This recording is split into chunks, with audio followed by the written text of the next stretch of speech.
This is The Roadmap with Lee Heisman. Hello everyone and welcome to The Roadmap, exclusively here on ASBN.com. I'm Lee Heisman, and every week we bring you some of the brightest entrepreneurs, CEOs and business owners who are climbing the ladder, scaling their businesses, and thinking maybe one day how to exit stage left. Today, oh my goodness, we have a very special guest, the CEO of Savant Technologies, Matt Heather. Good morning, Lee. Hey, good morning, Matt. Good to see you. Nice to see you. Well, I've known you now too long. Feels like dog years. Every year that we're together feels like another 7, of course. So proud to have you on the show. So much to share about the new brand, Savant Technologies. But before we get into that, I want to talk about how you got to where you are. Sure. It's been, you're real young. I know that it's been a short journey for you. Sure. I'm kidding. But talk about your first career before you jumped into the CEO role. Sure, absolutely. So I did internships before internships were like a thing. And I got mine at the time because of nepotism. My stepfather had an ad agency and thought that would be a good way to spend my summer.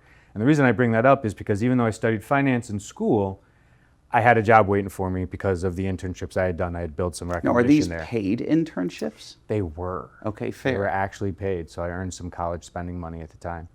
So I had a job right into advertising and marketing, and I worked for one of the biggest firms, BBDO, Yeah. on automotive brands, Chrysler, Jeep, Dodge, and Mopar. And I was there for over 6 years. And that's where I cut my teeth on technology. Automotive brands have the biggest budget, so they'll be willing to try new things. Advert gaming was just coming out, which means brands trying to get into the video game segment, which we all know gaming is kind of big Did right you say now. advert gaming? That was the phrase that was coined. I don't think it really took, but at the time, that's the department Did that you I make was it up? in. I didn't make it up, but my title I made up, and it was Igniter, which is pretty cheesy, but that's a true story. You know, I'm going to have to reference that forever now. Okay. Gosh, please forget it. That sounds like the lead of another type of movie, but that's besides the point. Go ahead, Matt. Sure. After that, I moved to a company called ePrize, which is a digital promotions company, and I worked there for 6 years, and I was able to work on other brands besides just automotive. So CPG brands, retail brands, finance brands, and that sort of thing. And I did account management and sales with ePrize. Wow, so you really ran the gamut of digging in and digging the ditches, doing the hard work. I was trying to learn a lot of different verticals and also learned how to navigate through different organizations. And at the time, it was corporate, big business. So right before, and we'll jump into a few topics, but right before you took this role as CEO, and we're going to get into the details of that, what was the position you were in before this? I was VP of, client solutions at a company called Qualphone or Dialogue Direct. And that was a BPO, third-party logistics and supply chain company, which is a sexy way of saying warehousing, print, fulfillment, call center. Wonderful. And so you enjoyed that job. I liked it. So this career path that we speak of here, getting to the CEO of this organization, and what's really funny for viewers that don't know, I was fortunate to create Savant nearly 15 years ago, sell the business, and when I left the organization, they had to fill the role. So you and I have had an intimate relationship with that transition. So it's really an awesome story, and it's been recently rebranded, and I think you've done an extraordinary job, taking over this position. But, a lot of people watching this are going to say, so this guy worked his job and then suddenly is now the CEO of a large technology firm, working with private equity every day. Look how easy it was for him, right? He just seems to walk into it. He's such a nice guy, so good at what he does. He hasn't had any challenges or struggles. Is that true? Far from true. So for my 4 jobs before I got to here, I worked hard. And there's a quote from Gary Player, the harder you work, the luckier you get, and I kind of followed that path. However, I was really walking a tightrope. Even though I worked hard, I also played really hard, too hard, and that caught up to me. So I struggled with alcohol addiction. And thanks to family and friends, I went and got help. And that was something very hard because I couldn't imagine a world that I could step away from to take the appropriate amount of time, which ended up being 3 months away from a job that I had, a family that I had, but I needed that time to focus on myself. So wait, you actually, did it destroy the current work you were doing? You were able to juggle both job and this, was it a secret that you kept from people? It was a secret except for my wife, but FMLA saved my job placement, but really it changed things dramatically. When I came back, sure, I still had my job, but I wasn't into it. COVID happened, and that was a blessing. I really believe that the timing of this, even though it was maybe later in my life that I addressed it, It gave me the opportunity to rebuild the bridges with my family, stay home during COVID with my kids, rebuild true relationships with them instead of the surface thing that I had been creating in the past. So for people out there that do struggle with things like this, and I love that you brought this up, and it's really very respected that you're open to talk about it to help others. What was the impetus for who got involved, and did you wake up one day and say, I need to get help, or did you rely on people to be involved to help you get through this? I was bad enough to where I couldn't do it myself, so I needed to rely on them. I had an intervention, straightforward. Was it from your family, your wife? Yep, my wife, my best friend, my mom, my stepdad, and then countless others wrote letters that were involved in the intervention. And my apologies for my ignorance in this. Yeah. Did you show up in a room and they were sitting there? How does an intervention happen? Everyone shows up at your house, and as soon as they walk through the door, I said, F, I know what this is about. But I also knew every morning for the previous 6 months that I had a problem and I couldn't stop. And every morning I'd wake up, grab a couple of beers and be like, well, today's not the day. So this was a miracle. They literally saved my life. Did you push back? You're such a nice gentleman in so many ways from the moment that I've met you.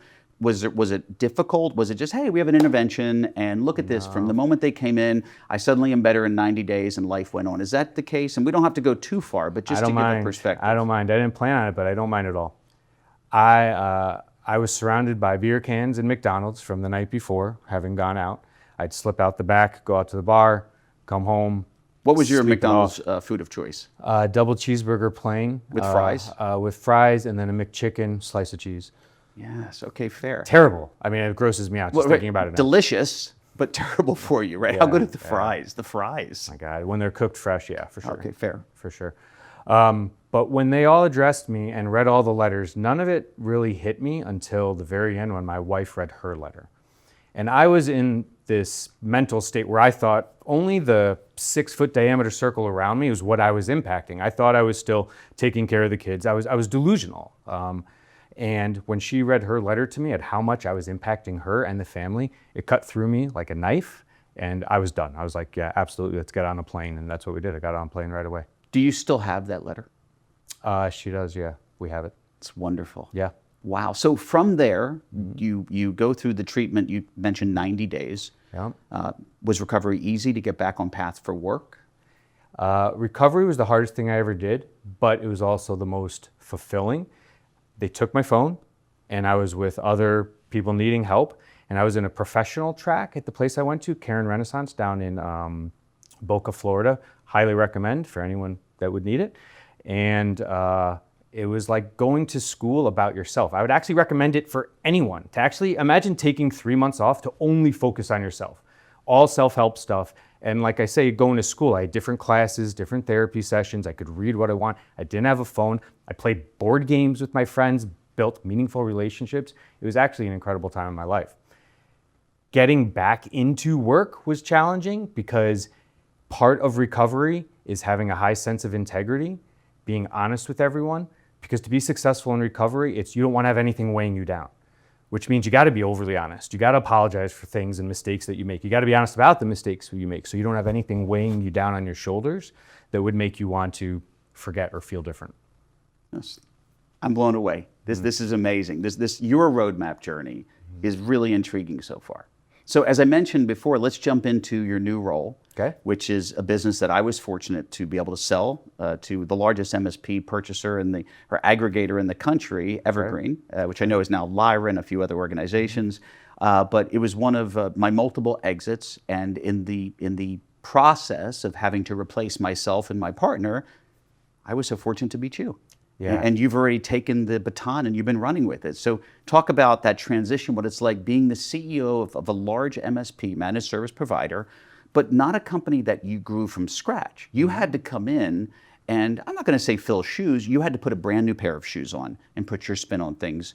Because I think the shoes and the attire you wear was always much better than mine. So you definitely want to put your own shoes on. Different. Yeah, very different and much nicer. Talk about this. Sure. So I came from big business and corporate, but I managed entire portfolios of clients. So I managed big pieces, but I couldn't really make the impact that I was hoping to make, and that's why I made the switch. I came across Evergreen, and they're the ones who placed me and introduced me to you, and I owe you a ton of gratitude because I can't imagine many CEOs who get a transition with the founder. sometimes there'll be leadership changes and who knows what kind of resources they have. I had you who grew the company from nothing, and you were my mentor. And so I got those 3+ months of working very closely with you, and we built a fast friendship. So that was incredible. And I think I need to attribute a lot of a good jumping off point from you. Your check will be waiting for you at the end of the show. So we've made it out to cash. So you're good. Right. Starting was really hard. There are a few lessons that I needed to learn, and the biggest one that I still struggle with is you can't make everyone happy. And that's something that I had always sought to do. Yeah, Mac, you do a really good job making everybody happy, and I know that's important to you. Well, it's kind of you to say, because it doesn't always feel that way by any means.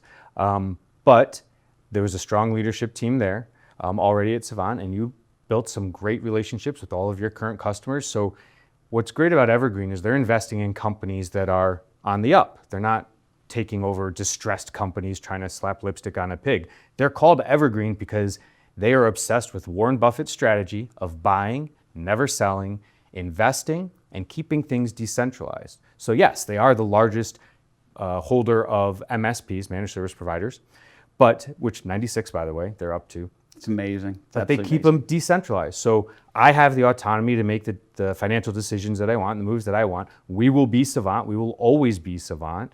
And they give us some best practices, some shared services. Last week I was in Nashville with a couple of the groups and with all the other CEOs, my counterparts, sharing those best practices. So it's been quite an interesting world. Well, so just recently, you did a brand change. The timing couldn't be any better. We've been trying to get you on the show for a year. I don't even know how long, a year or 2 years. And real quick, regarding Evergreen, a big shout out to Ramsey Sayoun, right? And you and I talk about Ramsey. I've befriended Ramsey for many years, and he was integral in making this. And I'm so thankful, and not only thankful, but happy for everything he's done for that organization. Yeah, Ramsey's great. And then his co-founder, Jeff Totten, brilliant guy. I got to meet him a few times. And then Tim Burke, who also joined that leadership team. But these guys are absolutely brilliant and do everything that they've said they would do. I came in skeptical. Some of the last companies I was at had a different experience with private equity. Jeff, I've met, and Tim, I'm very intimate with as well. These guys are rock stars. They know how to grow that business. And them leading the ship, you definitely have to work hard, but that they're captaining the ship all the way across the line. And we feel it all the way down. No question. So jump into taking over with staff. Give some key ingredients. You're now the CEO. When you step in, you're given the title. You're not given, you've earned this title because you were chosen for it, but to the staff, have you really earned anything? How did you work the past few years to establish that? What's been some key ingredients for coming in fresh and new to an organization and having to build the trust not only with the staff, but with the clients and establish yourself?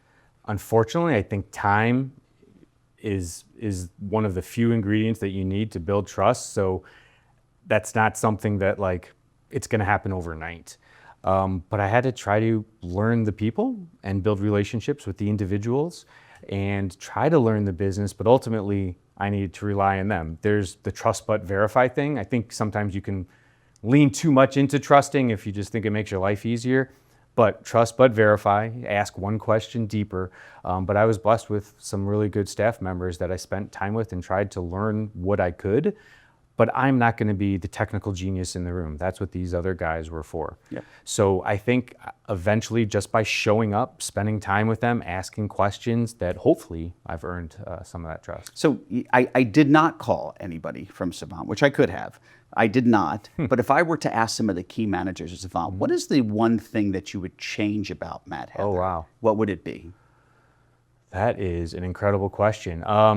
Probably they would suggest I get more sleep. I'm sure they don't appreciate emails in the middle of the night. I think that's something that I need to work on for my own health. The more I read about, and I look at you as this perfect specimen of health. No, my gosh. Lee, everybody meets you. Yeah, I think they modeled the Energizer Bunny literally after Lee Heisman. Well, that's different. The Energizer Bunny may not be that healthy, so I definitely will take that title. But I'm trying to just stay around as long as I can. Of course. So it's the late night text. Do you not use an example of would you rather be stuck with Lee texting all the time or me? So life is relative, right? We're definitely different leaders, but then we always speak incredibly highly and think of the days of yore when Lee was around, and I just have a different I guess approach. How about growing the organization? Some people talk about growth by subtraction. You know, and there, we don't need to go into specifics, but as you were growing this and you took over, you realized, hey, there's some things we have to chop off at this organization, whether it be departments, people, or processes. So you've also grown it not just by addition, but also by taking the things that the business had before and getting rid of them. Talk about that. Sure. You know, in technology, there are thousands of companies out there that offer different types of solutions. So over time, you may subscribe or onboard a bunch of different partners and vendors. There were over 50 at the time. Now we're under 30. So that was an easy decision. Also looked at the different teams and some of the people that were they on board with the new leadership and the direction we wanted to go. And we didn't go in cutting heads, but we did hold people accountable to what they wanted to, or to what our expectations were. And that was just by asking questions or setting the path of the direction we wanted to. And we saw a few individuals self-select their way out. You know, I'll tell you, I look back at what you had done and how you did it, and I want to compliment you because as a business owner, and for business owners out there, when you're in the middle of the war, you might not see the forest through the trees. So I've had a firsthand view of how Savant got better after I left the organization by the things you did and the things that you made changes to that I would have never done on my own just because I was in the middle of it. Sure. Or was too scared to make decisions about price increases, too scared to make decisions that benefited the business financially, but as a business owner, too scared to make those choices. So I know I learned a lot about the decisions that Evergreen and even Tim, obviously, and now yourself have done to better the company, and I've taken note of all those things. Yeah, well, you set an incredible path, and we're just trying to make it better. You were the salesperson for Savant and helped grow it like hockey stick type growth. Our first year, we focused on understanding, learning the business, seeing where we should be spending money. I didn't want to come in, change everything, change the branding. I waited till year 2 for that. And then since then, we've hired a new chief growth officer and a business development representative. So we're investing in that actual growth from new logos, not just taking care of our current customers. So Matt, time flies when we're having fun. Yeah. I know we're wrapping up. If people need to get in touch with you, not Sure. for a multitude of things. Number one, your roadmap, your growth, the challenges you've overcome, which you were so open about today, which is awesome. And then also your tech firm, of course. How would people get in touch with you? SavantATL.com, SAVANTATL.com. How about you personally? Matt at SavantATL.com. That's perfect. Do you have a LinkedIn? I do. Excellent. Matt Heather on Heather. LinkedIn as Yep. well. I love that. And by the way, well done. You looked right at the camera. It's well done. Well done. Matt, great to see you today, first off. You too, Lee. Ladies and gentlemen, thank you so much. My gosh, Matt Heather, CEO of Savant Technologies, and you're doing a great job with it. Thank you so much for joining us today. Ladies and gentlemen, I hope this show was as insightful for you as it was for me. Matt Heather, thank you so much for joining. We hope to see you again next week for another episode of The Roadmap. Thanks for watching The Roadmap with Lee Heisman.